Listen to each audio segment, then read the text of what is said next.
Okay, here we go. Exodus chapter 7, verse 1. Then the Lord said to Moses, "See, I make you as God to Pharaoh, and your brother Aaron shall be your prophet. You shall speak all that I command you, and your brother Aaron shall speak to Pharaoh that he let the sons of Israel go out of his land. But I will harden Pharaoh's heart, that I may multiply my signs and my wonders in the land of Egypt. When Pharaoh does not listen to you, then I will lay my hand on Egypt and bring out my hosts, my people, the sons of Israel, from the land of Egypt by great judgments." And this is a repeat of the term God used for the nation of Israel in verse 26 of Exodus chapter 6, where God said it was the same Aaron and Moses to whom the Lord said, "Bring out the sons of Israel from the land of Egypt according to their hosts." Verse 5. The Egyptians shall know that I am the Lord, when I stretch out my hand on Egypt and bring out the sons of Israel from their midst. So Moses and Aaron did it, as the Lord commanded them. Thus they did.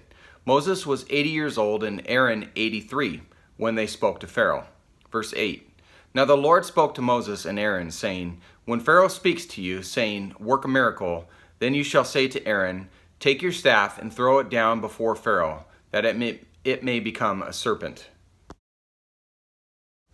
So Moses and Aaron came to Pharaoh, and thus they did just as the Lord had commanded. And Aaron threw his staff down before Pharaoh and his servants, and it became a serpent.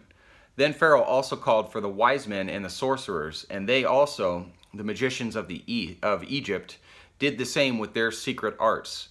For each one threw down his staff, and they turned into serpents. But Aaron's staff swallowed up their staffs. Yet Pharaoh's heart was hardened, and he did not listen to them, as the Lord had said. We've discussed before that pagan cultures in these days practice all sorts of witchcraft and sorcery as secret arts. We don't know exactly if this was an optical illusion, learned manipulation of a snake like the practice of snake charming, or possibly satanic supernatural involvement. We just know it was enough to convince the Pharaoh to be no different than what Aaron and Moses did.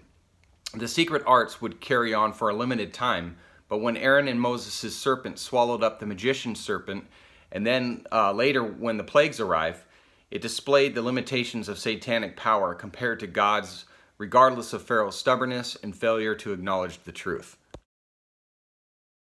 Verse 14. Then the Lord said to Moses, "Pharaoh's heart is stubborn. He refuses to let the people go. Go to Pharaoh in the morning as he is going out to the water, and station yourself to meet him on the bank of the Nile. And you shall take in your hand the staff that was turned into a serpent. You shall say to him, 'The Lord, the God of the Hebrews, sent me to you, saying, Let my people go, that they may serve me in the wilderness. But behold, you have not listened until now. Thus says the Lord, By this you shall know that I am the Lord. Behold, I will strike the water that is in the Nile with the staff that is in my hand, and it will be turned to blood.'" Verse 18.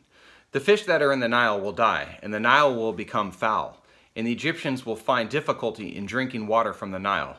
Then the Lord said to Moses, "Say to Aaron, Take your staff and stretch out your hand over the waters of Egypt, over their rivers, over their streams, and over their pools, and over all their reservoirs of water, that they may become blood. And there will be blood throughout all the land of Egypt, both in vessels of wood and in vessels of stone." So Moses and Aaron did even as the Lord had commanded. And he lifted up the staff and struck the water that was in the Nile, in the sight of Pharaoh and in the sight of his servants. And all the water that was in the Nile was turned to blood. Verse 21.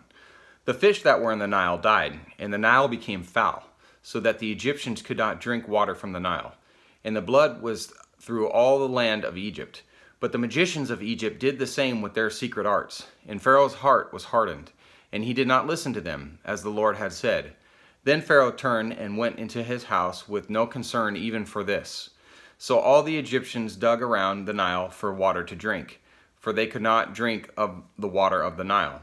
7 days passed after the Lord had struck the Nile." And that'll do it for chapter 7, and please join me tomorrow for chapter 8. Looking forward to it. God bless you.